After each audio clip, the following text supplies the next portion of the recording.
Here's my layout that I made for this technique challenge, and this is kind of a special photo, and you can read why in my journaling.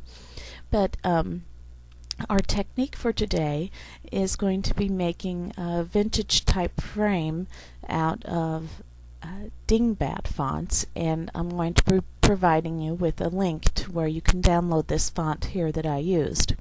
And here is this font opened up in the font thing. And what you would want to do is to go through here and choose one of these floral images to put in your corners. Of course, this one here isn't very vintage, but you know, maybe you're not going to be doing a vintage layout, and you're certainly welcome to apply this technique to any layout that you're needing to do already. I had chosen this one. It is D. If you have the little characters checked in the font thing, you're going to be able to see up in the left-hand corner what key stroke you are going to need to make on your keyboard in order to get that particular dingbat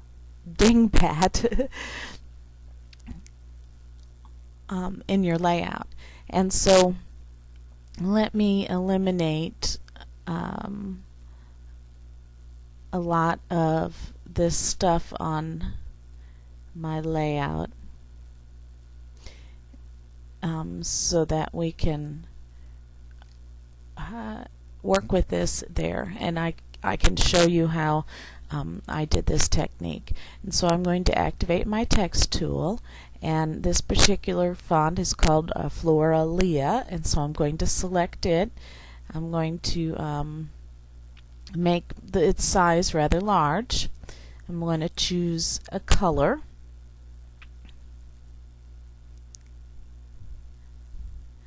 and then I'm going to simply type that D on my keyboard.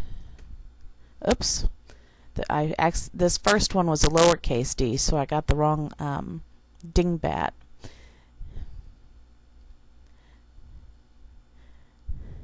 Now, this flower is actually going to work best right down here in this lower right-hand corner because I want it to be facing inward.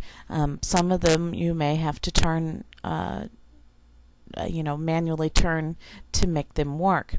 Now, this is going to have to be rotated for each of the other corners, but I would suggest that because this is currently a font, you can rotate the font, but when I open this program back up, because I've only temporarily installed my font, it's going to tell me that there's an error. So I want to right click on the layer and simplify the layer, and that changes my text layer into just this font shape. And so if I would come back into edit, it's not going to tell me my font is missing because I had only temporarily installed it. So then I'm going to duplicate the layer, and I can move it up. I think I have it a little bit too large. I'm going to, I should have used a smaller font size.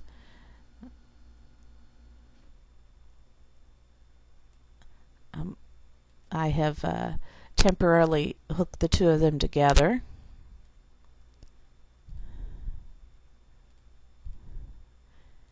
And resize them so they're both the exact same size. Let's move this one into the corner more. And now this one has to be rotated. So you go to the Image drop-down menu, Rotate, and in Photoshop Elements I really like in this first section that they have these graphics, because before that I really confused which way they were flipped. This is going to flip the entire layout, so we don't want to use these. We want to use this set down here, but I'll often look at these little icons here to see which way I want it to go, and I can see that I want it to flip vertically, and so I'm going to go down here and flip the layer vertically. And now you can see up there in the corner that it is now facing inward. And I'm going to duplicate it again and bring it over here, And this time I'm going to want to flip it horizontally. I used to have, before these little graphics, I used to have to play often to get the right one. And now I can look at them and guess which one's the right one. I keep grabbing my paper. I've duplicated it again. I'm going to move it down to the bottom. And this time, let's see, we need to, I think, flip it vertically. There we go. And so now we have that dingbat in each of the corners, but I want to make them connected with a line, and so I'm going to create a new layer. I'm not sure if that's necessary, but I'm going to play it safe, and I'm going to activate my line tool, and I've changed the width to 5 pixels. You can choose whichever width that you feel necessary. Let's zoom in a little bit. And I'm going to click down with my mouse, and I'm going to just draw a straight line. Now you'll notice if I get down so it's not straight, there's some little jaggeds in this image, and so you just want to move it up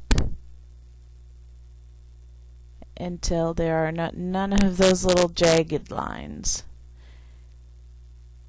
and then let go.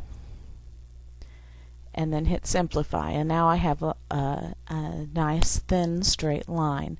I'm going to duplicate that layer, press Ctrl T on my keyboard, which is the little trick you have to do in Photoshop Element 6. You don't have to do that in some earlier versions. And then hit my down key to just separate those lines from each other and accept that transformation. And now I'm going to go ahead and right click on the top layer and merge it down. And now I have those two lines together on one layer. And I can see they're a little bit too high, so I'm going to hit Control T and nudge them down again with my down arrow key. Now I'm going to duplicate that layer, and because I want it to be in exactly the same place as in the top layer, I'm going to hit that Control T on my keyboard again and use my down arrow key. And this does take a little while, but I like the fact that it's going to move it to the exact same spot as in the upper layer. And then I'm going to click OK when I get it down there. It's actually needs to go back up a few spots. Now I'm going to duplicate that layer, but for the edges we need to it looks like I'm going to, I think, rotate it 90 degrees. There we go. And I'm going to simply grab it and move it into place. However, because I have a rectangle photo, it's not quite long enough, so I'm going to go ahead and resize it up a little bit. And this time we're going to do the same thing we did before, duplicate it, press Control T, and this time I'm pushing my right arrow key so I can move it exactly to where it needs to go on the right side.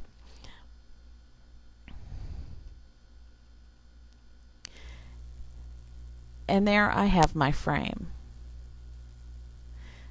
Now I could have I did this onto the mat, and just for what I could do is actually take, why it's taking a long time to, oh, there it is. What I could actually do would be to link all of these layers together. This is just some more ideas that you might want to use on your layout. And then if I go, I'm going to deselect and just select one of them, go to the Layers drop-down menu and click Merge Linked, and that's going to now put my frame all in one layer. And then that would be easy enough that if I wanted to apply a blending mode to them, I could easily do that.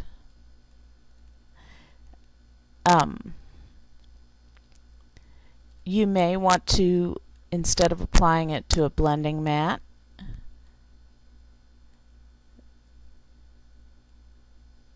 apply it. Now this isn't resizing exactly, so I'm going to just do this so that you can see what it looks like.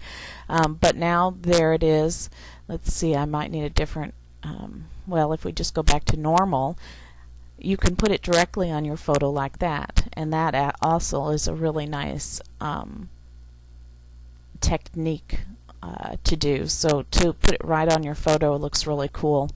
And I'm not sure if I can find a layer style. Because my photo is black and white, the layer styles aren't going to work as well on them. And so you're going to want to maybe choose the color that you want. If I wanted to, I could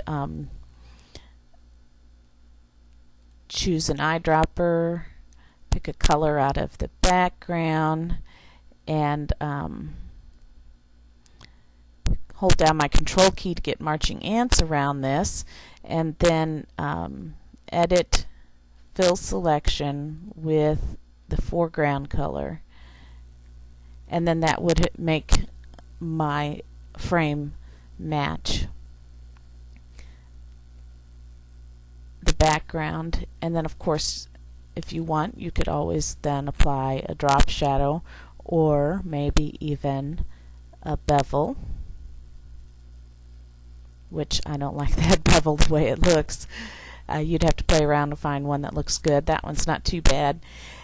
So there are plenty of ideas for using this technique. I can go back and show you what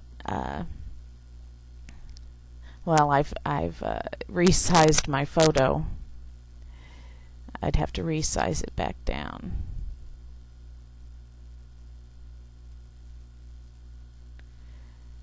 But I can go back now and show you what my original layout looked like.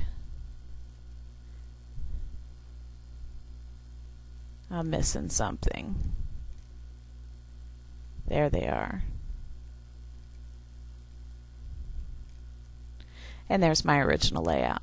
And so I want to point out that I also used a different one of the